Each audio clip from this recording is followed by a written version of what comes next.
Let me give you a step-by-step of how I paint hair. But before that, there's a few things that you should know. So this is a human skull, and the top is what you call a cranium. Cranium is a rounded surface. It's not a sphere, it's more like an elongated sphere, and the hair will follow the shape of the cranium. Means learning how to paint rounded surfaces first can be very helpful when painting the hair. Another thing is that our hair does not stick to our cranium like a sheet of paper.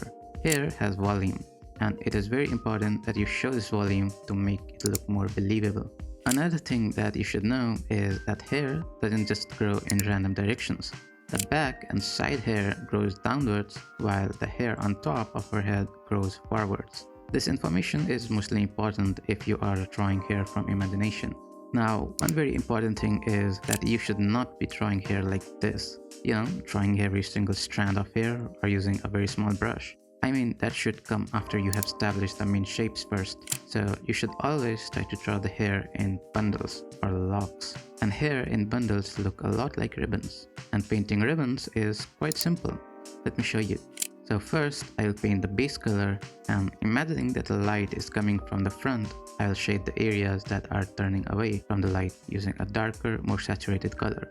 I am using a brush with pressure opacity so that I have a smooth gradient from light to shadow. And then on a new mask layer, I will create the lighting. I will first put down the color that I want for the light, and then use an opacity brush as an eraser to carve the light shape. And similarly, I will create the highlights. Okay, now let's see how to actually paint the hair. The first step is to establish the shape of the hair. For that, I will first create the sketch. Now, sketching is completely optional, but I will suggest that you create a sketch first, as it will give you a clarity of where you need to go.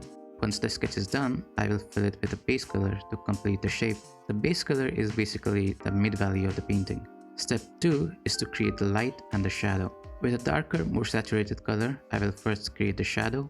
I am using a hard-won brush with pressure opacity for almost everything here. I think it works really well for creating that natural-looking gradient in the hair. I will also paint in the darker accents in the hair. These areas are basically separations in hair, or areas where one bundle of hair overlaps another bundle. These darker accents can instantly make your hair look more believable, and it's also quite easy to mess them up, so try not to overdo it. Then I will select a brighter color to paint in the light.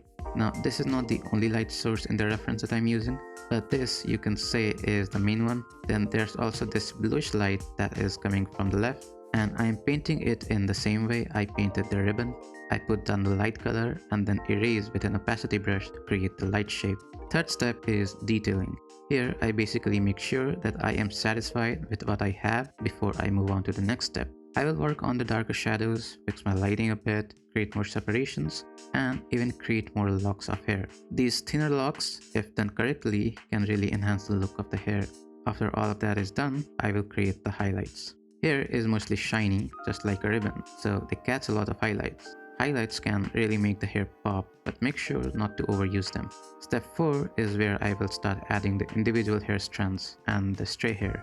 I am moving to this step only after making sure that I'm happy with the overall shape of the hair.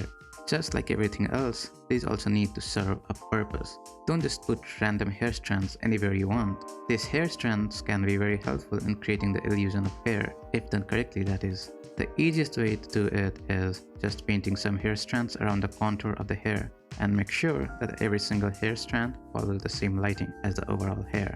And this is how I basically paint hair. So that's it for this video. Goodbye.